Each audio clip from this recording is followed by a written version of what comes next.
Welcome to drafting to visualisation. कैसे हैं आप सब? मेरा नाम हसन है। आज हमारी ऑटोकैड की बिगिनर सीरीज की क्लास नंबर 15 है। आज की क्लास में हम रोटेट और एक्सप्लोर की कमांड को सीखेंगे। रोटेट की कमांड की मदद से हम अपने ऑब्जेक्ट्स को डिफरेंट एंगल पर भी और मैनुअली तौर पे भी रोटेट कर सकते हैं, और एक्सप्लोर की मदद से हम अपने ऑब्जेक्ट्स को डिफरेंट पार्ट्स में तोड़ सकते हैं। एग्जाम्पल्स के साथ मैं इन दोनों कमांड्स को समझाऊंगा कि कैसे और कहाँ पर इनका हम इस्तेमाल करते हैं। चलिए तो फिर इनको जानने के लिए चलते हैं अपनी स्क्रीन की तरफ।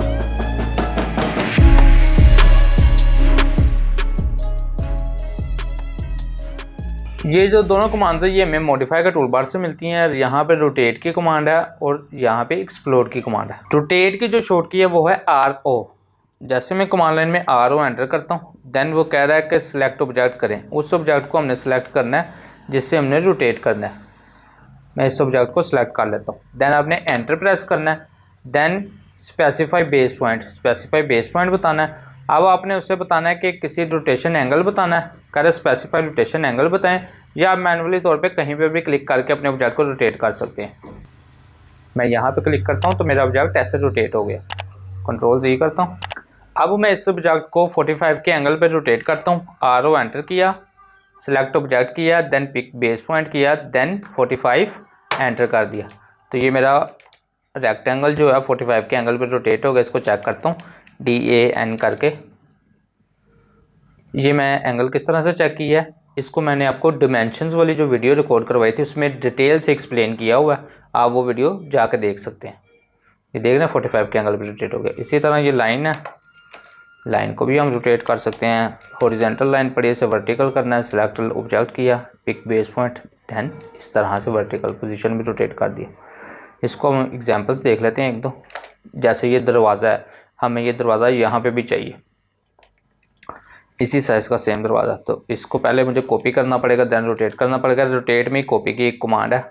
RO एंटर किया, सिलेक्ट ऑब्जेक्ट किया, पिक बेस पॉइंट किया। अब ये देख रहे हैं यहाँ पे रोटेशन एंगल बताएं। ये कॉपी और रेफरेंस, इन दोनों आप कमांड्स का भी यूज़ कर सकते हैं। कॉपी के लिए C एंटर करना है। जैसे मैं C एंटर करता हूँ, अब मैं इसको इस एंगल पर रोटेट कर लेता हूँ। तो पहले कॉपी का मतलब ये था कि पहले वाला ऑब्जेक्ट भी मेरा वहीं पे मौजूद रहेगा, उसी जगह पे।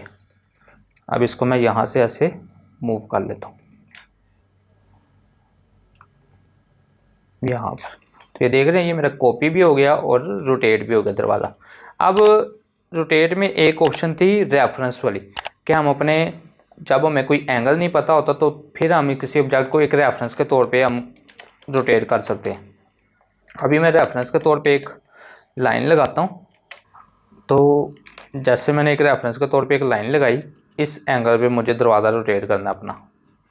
तो मैं इसे कॉपी या मूव करके, तो फिर मैं इसको कॉपी करके इस पॉइंट पे पहले रखूँगा, दैन अब रोटेट करवाऊँगा। RO एंटर किया, RO एंटर किया, सिलेक्ट ऑब्जेक्ट किया, देन एंटर करना है, पिक बेस पॉइंट करना है।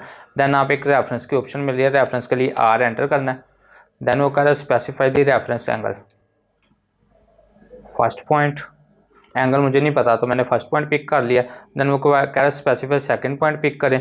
देन अब वो कह रहा है कि न्यू एंगल पुट करें, तो मुझे एंगल का नहीं पता था तो मैंने यहाँ पे ऐसे क्लिक कर दिया। तो ये एक रेफरेंस लाइन लगा कर मैंने रेफरेंस के तौर पे रोटेट कर लिया अपने ऑब्जेक्ट को। अब आप देख लीजिएगा कि आपने रोटेट की कमांड को अपने रिक्वायरमेंट के मुताबिक कैसे इस्तेमाल करना है और कहाँ पर इस्तेमाल करना है।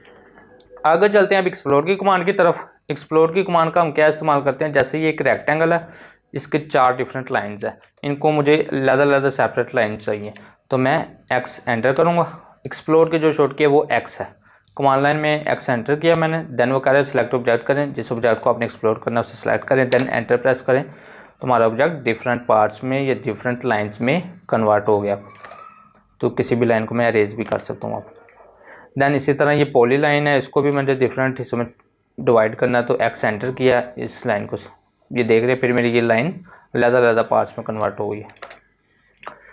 इस कमांड का हम ज़्यादातर कैसे इस्तेमाल करते हैं, जैसे ये एक प्लॉट है, उसी का रेफरेंस का मैंने एक रेक्टेंगल लगा लिया, ऑफसेट ले लिया 9 इंचेस। देन आगे अब मुझे पता है कि ये मैंने ये वॉशरूम बनाना है, तो 6 फुट 3 इंच और 7 फुट 3 इंच इसकी डिमेंशन है। इसी तरह ये एक रेक्टेंगल को मैं 6 फुट 3 इंच का ऑफसेट लेता हूँ, तो ये दोनों तरफ से 6 फुट 3 इंच आ रहा है। मुझे एक तरफ से 6 फुट 3 इंच और एक तरफ से 7 फुट 3 इंच चाहिए। तो पहले मैं इसको एक्सप्लोड कर लूँगा। X एंटर किया, इसको एक्सप्लोड कर लिया।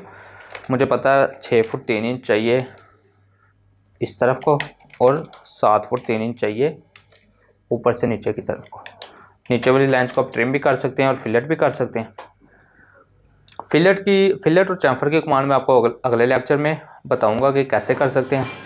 आज की क्लास में बस इतना ही। किसी किस्म का भी कोई सवाल है तो आप मुझे नीचे कमेंट बॉक्स में बता सकते हैं।